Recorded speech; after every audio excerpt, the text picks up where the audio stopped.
ውስጥ አምራቾች በተሰጠው ልዩ ትኩረት 16 በመቶ የነበረውን የሀገር ውስጥ አምራቾች ድርሻ በ2017 ዓ.ም ከፍተኛ እድገት በማሳየት 41 በመቶ ላይ ማድረስ ተችሏል።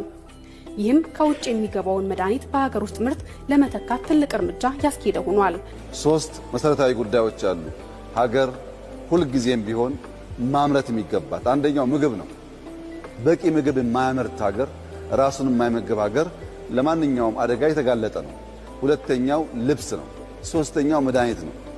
መከላከል ለተጠበቀ ሆኖ በመድኃኒትም ደግሞ ራስን መቻል ያስፈልጋል። በሁሉም መስክ በጣም ችግር የነበረ በቀላል ልናሟላቸው የሚገቡ ነገሮች ምላሽ እያገኙ ስለሆነ ኢትዮጵያ ተስፋ አላት። ኢትዮጵያ እያንሰራራች ነው። ኢትዮጵያ ጀምራ እየጨረሰች ነው። ለሀገር ውስጥ መድኃኒት አቅራቢዎች የተሰጠው የ25 በመቶ የዋጋ ምርጫና የተወሰኑ መድኃኒቶች ለሀገር ውስጥ አምራቾች ብቻ እንዲያዙ መደረጉ ዘርፉ እንዲነቃቃና የውጭ ምንዛሪ ጥገኝነት እንዲቀንስም መንገድ ከፍቷል። ሀገሪቷ ከአፍሪካ በፖፑሌሽን ሁለተኛ ላይ ያለች ሀገር ናት። ከፍተኛ የሆነ የመድኃኒት ፍላጎትም እጥረትም አንዳንድ ጊዜ አለ። ስለዚህ በመድኃኒት ዘርፍ በመንግስት በኩል ደግሞ ባለሀብቶች የሀገር ውስጥም ሆኑ የውጭ ባለሀብቶች በዚህ ዘርፍ ላይ ገብተው ኢንቨስት እንዲያደርጉ ብዙ ማበረታቻዎች አሉ። በጣም ብዙ ማበረታቻዎች፣ ለምሳሌ ከቀረጥ ነፃ በሙሉ ግብአቶቹ እንዲያስገቡ ማድረግ፣ ማሽነሪዎቹንም ጥሬ ዕቃዎቹንም ይሄ በመድኃኒት በኩል አለ። በመድኃኒት ዘርፍ ለሚሰማሩ ባለሀብቶች በተወሰነ ጊዜ ደግሞ የግብር እፎይታ ሁሉ አለ።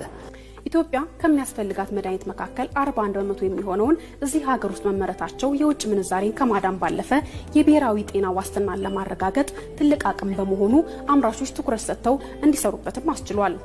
ከ150 በላይ መድኃኒቶችን እናመርታለን። ታብሌት፣ ካፕሱል፣ ሲረፕ፣ ኦአርኤስ አይነት ሳቸቶች፣ ኢንጀክቶ በጣም ብዙ አይነት ነው የምናመርተው እና ለዚህ ሀገር ፍላጎት የሚያስፈልጉ የህመም ማስታገሻዎች፣ አንቲባዮቲኮች፣ ሌላ ለክሮኒክም ሆነ ለአኪዩት ኢልነስ የሚያስፈልጉ መድኃኒቶችን እናመርታለን። በአብዛኛው እዚህ ሀገር ላይ የሚፈለጉና በቀድሞ ጊዜ ከውጭ በብዛት ይገቡ የነበሩትን እየመረጥን እየተካን ነው የምንገኘው።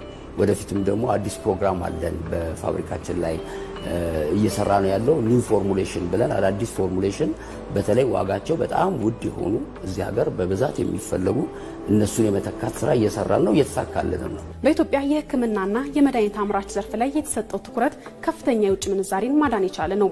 በአሁኑ ወቅት ኢትዮጵያ ከምትጠቀመው መድኃኒት ውስጥ እስከ 59 በመቶ የሚሆነው ከውጭ የሚገባ በመሆኑ ይህን ለመቀየር መንግስት ልዩ ስትራቴጂ ነድፎ ተግባራዊ በማድረግ ላይም ይገኛል።